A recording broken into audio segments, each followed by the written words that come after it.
It's Monday morning, about 10:15 a.m. West Coast time. I read something interesting by a guy named Tegan Goddard. He runs a website called Political Wire. Something that he wrote called Donald Trump's Fantasy of Control.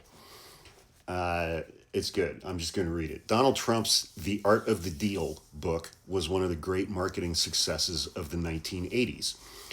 Published in 1987, it transformed a middling New York real estate developer into a national brand. The book didn't just burnish Trump's image, it helped him raise money, attract lenders, and project the illusion of relentless success. Illusion is the key word there. The illusion mattered because even with that advantage, Trump still managed to run two casinos into the ground and declare bankruptcy multiple times. None of it ultimately mattered. When Trump became the star of The Apprentice, he finally got to play the character that he had invented years earlier: the master dealmaker, the ruthless genius, the man who always wins. Reality television turned the fiction into something millions of Americans accepted as fact. I've spoken with people who worked closely with Trump during that period. Every one of them said the same thing. He was a terrible deal maker. One person who spent more than a decade at Trump's side told the author Trump was the worst deal maker he'd ever seen. But Trump convinced millions of voters that the performance was real. That belief carried him all the way to the presidency. Now Trump is surrounded by sycophants who routinely call him the greatest president of our lifetimes. He inhabits a self-constructed fantasy world, one where he has a 64% approval rating. He doesn't. It's in the mid-30s. Commands universal respect. He has none. And is a serious contender for the Nobel Peace Prize. Well, not after what he did in Venezuela. That delusional self-image helps explain why Trump so readily believed he can run Venezuela after ordering the military to seize its president. It explains why he imagined that doing so would hand him a prize in the form of Venezuelan oil, which is worthless unless you can extract it, process it, and sell it for a profit. And it explains why he now casually threatens countries like Colombia, Cuba, and Greenland with similar treatment. The great irony is that Trump believes he is in complete control, when it's increasingly unclear who exactly is in control of the United States.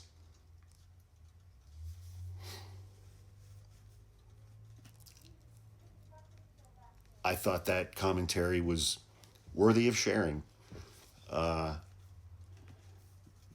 I mean, every single thing about Donald Trump is fantasy and illusion.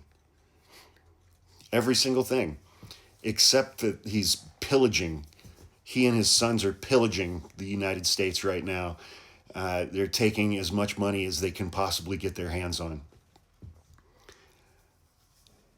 You know what's not an illusion when it comes to Donald Trump?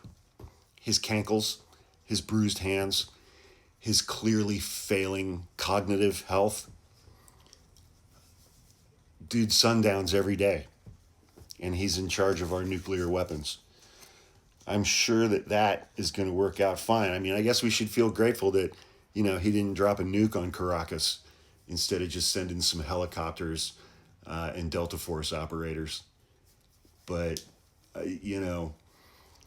that, but I think that's a good point, man. The illusion of Donald Trump is beginning to fade because of time, because he has never exercised a day in his life. He does not take care of himself physically or mentally. And you can only ignore that for so long. Time and a lifetime of living the way that Donald Trump has lived they're catching up to him. Even his own supporters are seeing it. He can't run from it. He can't hide it. The dude can barely walk anymore. The dude can barely walk. When was the last time we saw a video of him playing golf? I don't think he's physically capable of playing golf anymore. I don't think he can do it. And that's because of time and age and him living his life in a way over the last 50 years that can't be undone now. And it's going to get worse. It's going to get worse because those mental, physical, cognitive declines are going to keep declining. And I think the pace of decline in all of those areas is about to quicken. The pace is about to pick up. And he's not going to be able to hide that. And he's going to be less competent to serve out the final 2 years of his term than Joe Biden was during the final 2 years of Joe Biden's term, when people close to Joe Biden were hiding him from the public eye because they could see the decline because of age, because of time.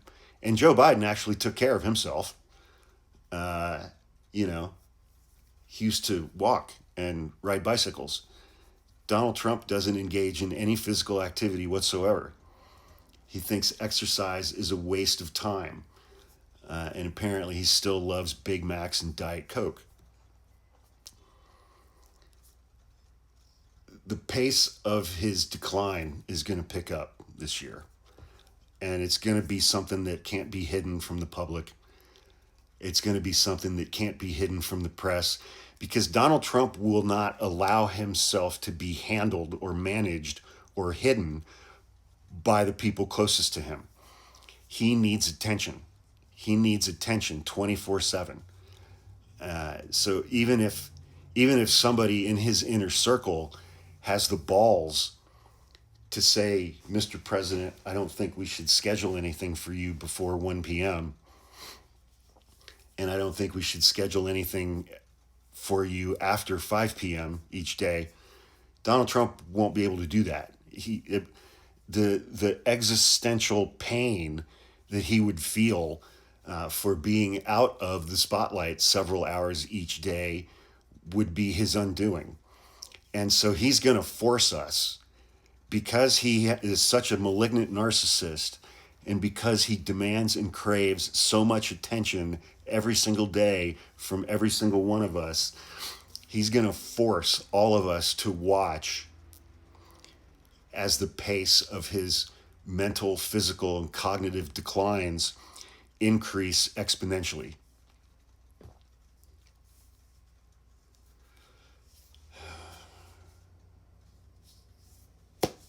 Cool.